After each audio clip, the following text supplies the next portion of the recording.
Quel est le jugement de ne pas répondre au salam des innovateurs? Non. Le as, la base de ne pas répondre, au salam de l'innovateur. Un innovateur qui te passe le salam, la base, c'est de ne pas lui répondre. Parce que ça fait partie du boycott. Et les savants, les salafs sont unanimes sur le fait qu'il faut boycotter les gens de l'innovation. Il n'y a pas de divergence entre les salafs par rapport à cela. Et Al-Barawi a mentionné ce consensus. Et l'imam Sabouni aussi a évoqué cela. Donc, ce n'est pas un sujet à divergence. Vous dites que si tu veux, tu boycottes. Si tu veux, tu ne boycottes pas.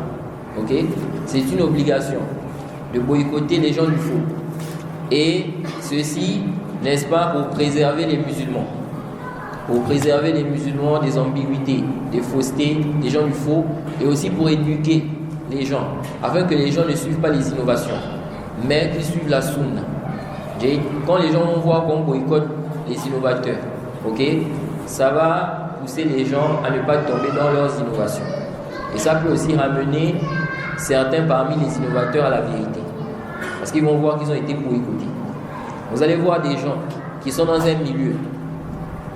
Ils sont dans un milieu, si ils voient que les salafis sont faibles, ok, ils estiment que les salafis sont faibles, vous allez voir qu'ils vont faire comme si ils vont se permettre de faire certaines choses qu'ils ne pourraient pas faire s'ils se rendent compte que les salafis sont forts, ils ont une force dans le milieu là.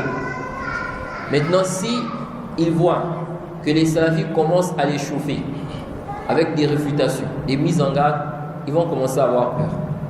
Ils vont commencer à faire attention sur certaines choses. Mais s'ils se rendent compte qu'il y a une faiblesse, il y a une faiblesse de la part des salafis, eh bien, ils vont faire quoi? Ils vont se permettre de faire des choses qu'ils ne peuvent pas faire en réalité si les salafis avaient une force. Comme je l'avais dit ici, là, les gens de la vérité, ils ont les arguments. Les gens du faux ne peuvent pas devant les gens de la vérité. C'est pourquoi lorsqu'il y a confrontation entre les salafis et les gens du faux, là, les gens du faux ne peuvent pas. Parce que les salafis ont avec eux la vérité. Ils ont les preuves. Ils ont la voix des salafs. Et donc, ce qui fait que les autres ne peuvent pas en réalité avec ça. C'est pourquoi, si les salafis ont une force, vous allez voir que les gens du faux vont avoir peur. Ils vont avoir peur de faire certaines choses. Parce qu'ils savent que si on fait ça là, voilà ce qui va se passer. Donc le as, la base, c'est de boycotter les gens de l'innovation. On ne leur parle pas. On ne les salue pas. On ne reste pas avec eux. On ne prie pas derrière eux. Cependant, n'est-ce pas, on peut, dans certaines circonstances, n'est-ce pas, ne pas boycotter un innovateur.